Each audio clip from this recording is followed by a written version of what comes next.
皆さんこんにちはဒီနေ့ကတော့ပေါ့နော်အားလုံးသိချင်နေကြတဲ့ reading ဖြစ်နေလေးပေါ့နော်လွယ်မှတ်လို့ရအောင်လို့မို့ဒီနေ့အကြံပြင်းလေးပြောပြပေးပါမယ်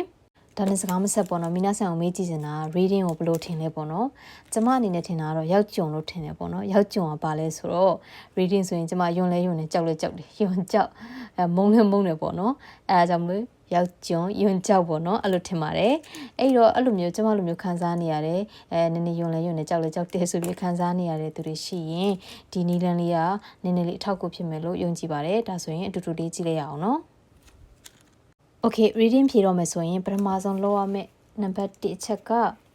မိကုန်းကိုနားလည်အောင်အရင်ဖတ်ရမယ်အဲ့တော့ပထမဆုံးတစ်ချက်ကမိကုန်းအရင်ဖတ်မယ်နော်ဘာဖြစ်လို့မိကုန်းအရင်ဖတ်လဲဆိုတော့ဘာမေးထားလဲနားလည်မှသာတင်အဖြေက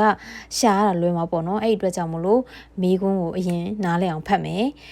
မိကုန်းအရင်မဖတ်ဖ ೇನೆ ပေါ့နော်စာပိုက်ကြိုသွားကြည့်လိုက်မယ်ဆိုရင်ကိုကခေါင်းလေးပါတယ်ကြိုက်ပြီးဘာမှတော့ဆက်ဖြည့်ခြင်းစိတ်ရှိမှာမဟုတ်ဘူးပေါ့နော်အဲ့ဒီတော့ပထမဆုံးလောက်ရမှာကမိကုန်းကိုနားလည်အောင်အရင်ဆုံးဖတ်မယ်နှစ်ခုမြောက်ကကြတော့ keyword ကိုရှာ keyword ကိုရှာပါဆိုတာကဘာမေးထားလဲဆိုတဲ့ keyword ပေါ့နော်ဥပမာများများဆိုရင်များများရဲ့အသက်ကိုမေးထားတာလားဒါမှမဟုတ်ရင်သူ့ရဲ့စိတ်နေစိတ်ထားကိုမေးထားတာလားဆိုတဲ့အဓိက point ကိုရှာပြီးတော့အဖြေသွားရှာမယ်အဖြေသွားရှာတဲ့အခါမှာဆိုရင်စာပိုက်ထဲမှာဒီလိုမျိုးခိုးတယ်ဆိုတယ်ခုနယောနာဆွနယောနာဆိုတဲ့အဲ့လိုစကားလုံးလေးတွေပါလာပြီဆိုရင်အဲ့ဒီစကားလုံးရဲ့အရှိမ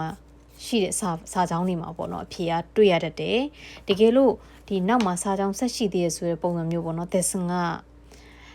しかしつまりでもその上さらにအဲ့လိုမျိုးပေါ့နော်ဒီရတယ်မဟုတ်သေးဘူးနောက်ထပ်လာအောင်မယ်ဆိုတဲ့စာကြောင်းဆိုတဲ့ဒီလိုမျိုးနော်ဟိုစကားဆက်တွေပါလာပြီဆိုရင်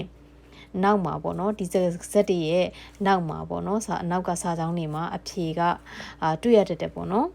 နောက်တစ်ခုကပေါ့နော်နာဇဲတို့ဒိုးစတေတို့စတယ်ပေါ့နော်ဘာလို့လဲဘာကြောင့်လဲဘယ်တော့လဲအဲ့လိုမျိုး 5W question လိုမျိုးပေါ့နော်အဲ့လိုမေးခွန်းတွေနဲ့မေးထားရင်ဒီစာကြောင်းထဲမှာပေါ့ခါရတို့နော်ဒဲတို့နာနီနာနီနော်ထမေတုကနဲ့အဲ့လိုစကားလုံးတွေရှာပြီးတော့အဖြေကိုရွေးလို့ရရပေါ့နော်ငငယ်တုန်းကတင်ထားသလိုမျိုးပေါ့နော်why နဲ့ mean because နဲ့ set ဆိုအဲ့လိုပုံစံမျိုးပေါ့နော်ဒီမှာကဘာလို့လဲဘာကြောင့်လဲဘယ်တော့လဲဘာညာအဲ့လိုမျိုး WH question နဲ့မေးထားရဆိုရင်ဒီခါရ no တဲ့တာမယ်အဲ့လိုမျိုးပေါ့နော်စကလုံးလေးတွေရှာပြီးတော့အဖြေမှန်ကိုလိုက်ရှာမယ်ဆိုရင်ပို့ပြီးတော့မြင်မြင်ဆန်ဆန်နဲ့တွေ့နိုင်တယ်ပေါ့နော်နောက်တစ်ချက်ကကြတော့